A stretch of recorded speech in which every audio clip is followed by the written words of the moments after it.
तो भाई सभी को नमस्कार। ओके क्लासेज में आप सभी दोस्तों का एक बार फिर से स्वागत है। तो भाई जैसा कि आपको पता है यूपी पुलिस का जो एग्ज़ाम था 17 तारीख से स्टार्ट हो गया था और आज 18 तारीख हो चुकी है। 17 तारीख को आपका जो फर्स्ट शिफ्ट का और सेकंड शिफ्ट का जो एग्ज़ाम है वो कंप्लीट हो चुका है। अब अगर मैं बात करूं कि 17 तारीख का पेपर का लेवल कैसा था और इस पेपर के हिसाब से आपकी कट ऑफ कितनी जा सकती है, अगर नॉर्मलाइजेशन हुई तो फर्स्ट शिफ्ट को ज़्यादा फायदा होगा या फिर सेकंड शिफ्ट को ज़्यादा फायदा होगा, ये सारी बातें मैं आपके सामने मिलकर डिस्कस करने वाला हूँ। ठीक है, 18 तारीख का पेपर अभी हुआ नहीं है, आज होगा, लेकिन उससे पहले बात करते हैं हम 17 तारीख के पेपर को, क्योंकि आपने भी पेपर देख लिया है, हमने भी पेपर देख लिया है और सारी चीज़ें एकदम क्रिस्टल एंड क्लियर हो चुकी है कि भाई पेपर का लेवल कैसा था और कैसा नहीं था। तो दो ही चीज़ें हैं भाई, पेपर का लेवल कैसा था, दूसरी है सेफ स्कोर क्या रहेगा। ठीक है, तो भाई देखिए अगर मैं पेपर के लेवल की बात करूं, देखिए भाई एग्जाम सेंटर में बैठकर पेपर को हल करने में और बाहर देखने में भाई पेपर में बहुत फर्क होता है। आपने बहुत सारे ऐसे भी सुने होंगे जो पेपर को देखकर ये बोल रहे होंगे कि भाई 150 में से 140 क्वेश्चन करने लायक थे, कुछ ऐसा बोल रहे हैं भाई 150 में से 130 क्वेश्चन करने लायक थे,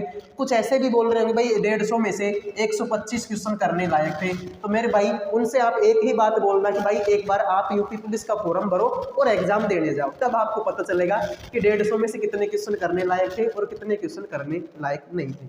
एक बात मैंने आपको जो बोली कि भाई एग्जाम हॉल में बैठकर पेपर को हल करना और बाहर पेपर को हल करने में बहुत फर्क होता है। मान लो आपने एक मॉक टेस्ट दिया और मॉक टेस्ट में आप 150 में से कितने नंबर लेके आ रहे हो, 130 नंबर लेकर आ रहे हो।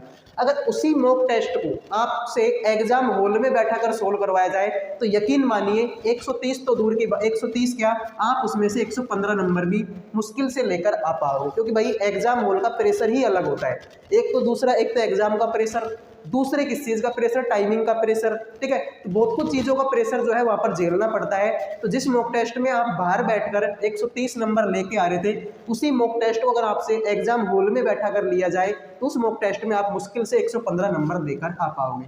तो ये बोलना कि भाई 150 में से 140 नंबर आ सकते थे, 130 नंबर आ सकते थे, ये सारी बेतुकी की बातें हैं, ऐसा कुछ नहीं है। ठीक है, लेकिन एक बात आपको भी माननी पड़ेगी, जहां तक मैंने देखा है, ठीक है, फर्स्ट शिफ्ट का जो पेपर था as compare to second shift, इसकी तुलना में भाई ये आसान था। आसान का मतलब ये नहीं कि भाई 150 में से 140 प्रश्न करने लायक थे या 130 प्रश्न करने लायक थे, ये बोल रहा हूं कि मैं इसकी तुलना में ये थोड़ा सा आसान था। अगर इसमें कोई बच्चा 110 नंबर का करके आ रहा है तो इसमें वो अगर इसमें वो 110 नंबर करके आ रहा है तो इसमें वो 115 नंबर का कर सकता था, मतलब इसलिए आसान था एज कंपेयर टू इसकी तुलना में। बाकी भाई देखो बहुत ही आसान ना तो ये था ना ये था। ठीक है, रीजनिंग के स्टेटमेंट इसमें भी बहुत बड़े बड़े थे और इसमें भी बहुत बड़े बड़े थे, यानी कि टाइम टेकिंग थी भाई आपकी कौन सी सब्जेक्ट, रीजनिंग है। रीजनिंग भाई बहुत ज़्यादा टाइम टेकिंग थी, आपने भी पेपर देखा है, मैंने भी पेपर देखा है, बहुत ज़्यादा कठिन थी। तो भाई ये तो पेपर का लेवल कैसा था ये तो मैंने आपको बता ही दिया कि 150 में से भाई ये पेपर और ये पेपर इसकी तुलना में ये थोड़ा सा आसान था, यानी कि अगर नॉर्मलाइजेशन हुआ तो इसकी तुलना में इसको थोड़ा सा ज़्यादा फायदा होगा। अगर नॉर्मलाइजेशन हुआ तो इसकी तुलना में थोड़ा सा ज़्यादा फायदा मिलेगा किसको, सेकंड शिफ्ट वालों को। ठीक है, तो पेपर का लेवल कैसा हो गया ये आपको पता है।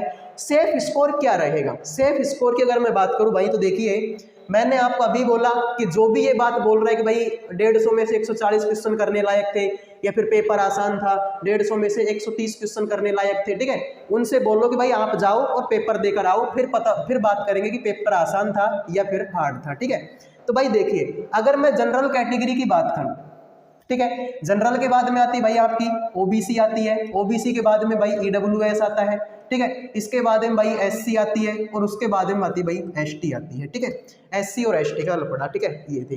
तो भाई देखिए ये किसके लिए भाई, ये मेल के लिए है और ये किसके लिए बता रहा हूँ मैं भाई, फीमेल के लिए बता रहा हूँ। देख भाई फीमेल को एक बात मैंने भी आप लोगों के बहुत सारे कमेंट पढ़े हैं, मोस्टली लड़कियां इस बात को बोल रहे हैं कि भाई सर हमारे तो 150 के आसपास में बैठ रहा है। ठीक है, हमारा जो स्कोर है वो कितने आसपास में बैठ रहा है भाई, 150 के आसपास में बैठ रहा है। ठीक है, हमने भी पेपर को देखा, बहुत सारे जिन्होंने पेपर को हल करवाया उनका भी देखा, बहुत सारे जो एग्जाम सेंटर पर जाकर रिव्यू लेते हैं उनके रिव्यू को भी देखा, क्योंकि भाई देखो आवाम में तो कुछ बातें कर नहीं सकते। ठीक है, फालतू में व्यूज पाना, अगर व्यूज पाने का ही हमारा लक्ष्य होता तो मैं ये वीडियो कल भी बना सकता था, ठीक है, लेकिन ऐसा नहीं किया। सारे को देखा, टाइम लगता है भाई हर एक चीज में, ठीक है। तो वहां पर मैंने देखा बहुत सारे लड़कियों के एग्जाम मतलब रिव्यू से भी पेट नहीं भरा, तो फिर मैंने उनके कमेंट पढ़ना स्टार्ट किया, और वहां पर भाई मोस्टली जो लड़कियां थी वो इस बात को बोल रही थी कि भाई फीमेल कैंडिडेट के भाई 150 नंबर के आसपास में बैठ रहे हैं। तो भाई देखो 150 के नंबर के आसपास से बैठ रहे हैं, तो भाई देखो 150 कट ऑफ तो नहीं रह सकती, इतना तो तुम भी जानते हो, मैं भी जानता हूँ, ठीक है।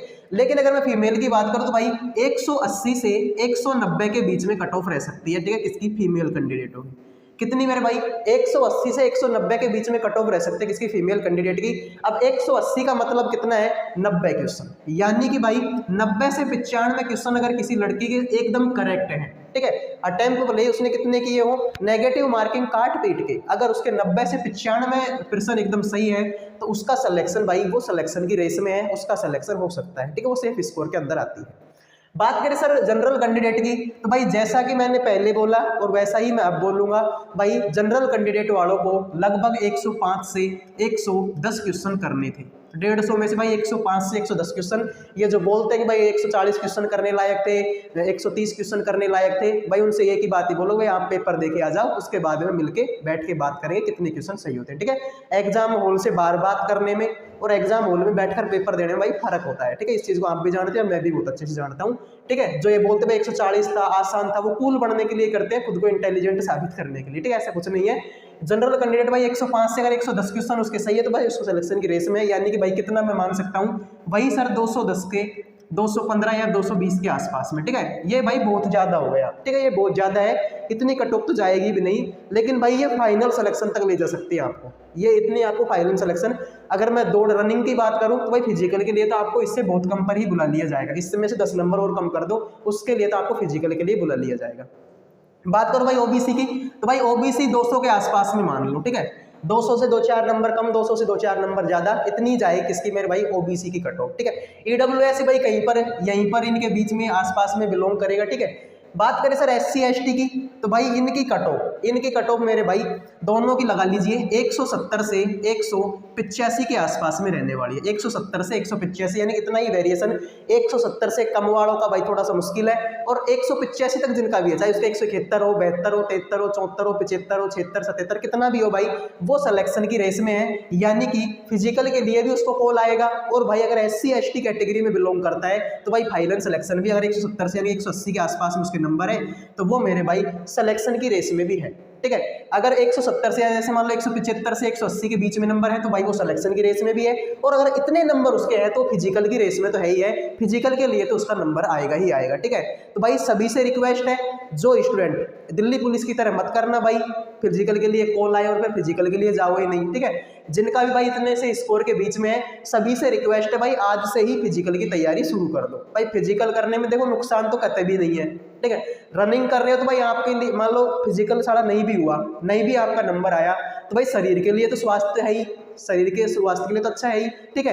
तो भाई जिनका भी स्कोर इतने के बीच में, चाहे लड़का हो चाहे लड़की हो, दोनों की मैंने बता दी, आज से ही फिजिकल की तैयारी स्टार्ट कर दो। दिल्ली पुलिस की तरह ऐसा नहीं हो कि 85,000 कैंडिडेटों को फिजिकल के लिए बुलाया जाए और मात्र फिर कितने बच्चे पास हो भाई, 8,000 बच्चे ही फिजिकल को क्या कर पाए, क्वालिफाई कर पाए। तो भाई ऐसा मत करना, क्योंकि भाई देखो 60,000 वैकेंसी है, 60,000 कितनी है, 60,000 से प्लस वैकेंसी है। तो अगर मैं मानता हूं भाई देखो दिल्ली पुलिस में 7,7500 वैकेंसी थी और 85,000 बच्चों को बुलाया गया था, ठीक है, 80-85,000 के समथिंग बच्चों को बुलाया गया था, यानी कि भाई 10 गुना बच्चों को बुलाया गया।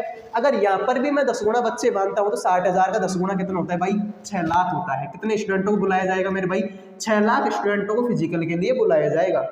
और 6 लाख स्टूडेंटों को तो फिजिकल के लिए बुलाया जाएगा, तो अगर इतना स्कोर आपका है तो फिजिकल में तो आपको बुलाया ही जाएगा, ये बात आप कंफर्म मानिए, ठीक है। तो कहीं ऐसा ना हो कि दिल्ली पुलिस के लिए जैसे फिजिकल में रह गए थे वैसा मत करना मेरे भाई। दिल्ली पुलिस में वैकेंसी खाली चली गई, ये आपको भी पता है, यहाँ पर नहीं जानी चाहिए, ठीक है। तो जिनका भी स्कोर इतने के बीच में है, फालतू के भ्रम में मत पड़ो, आज से फिजिकल की तैयारी शुरू कर दो, ठीक है। और चाहो तो इसका स्क्रीनशॉट लेकर रख लो, बाद में मेरे को टैग कर देना कि सर आपने तो ये बोला था, ऐसा तो कुछ हुआ ही नहीं है, ठीक है। इतना भी कॉन्फिडेंस के साथ कह रहा हूँ, आप इसका स्क्रीनशॉट ले सकते हो, ठीक है। तो मिलते हैं भाई अगले वीडियो में। जय हिंद, जय भारत।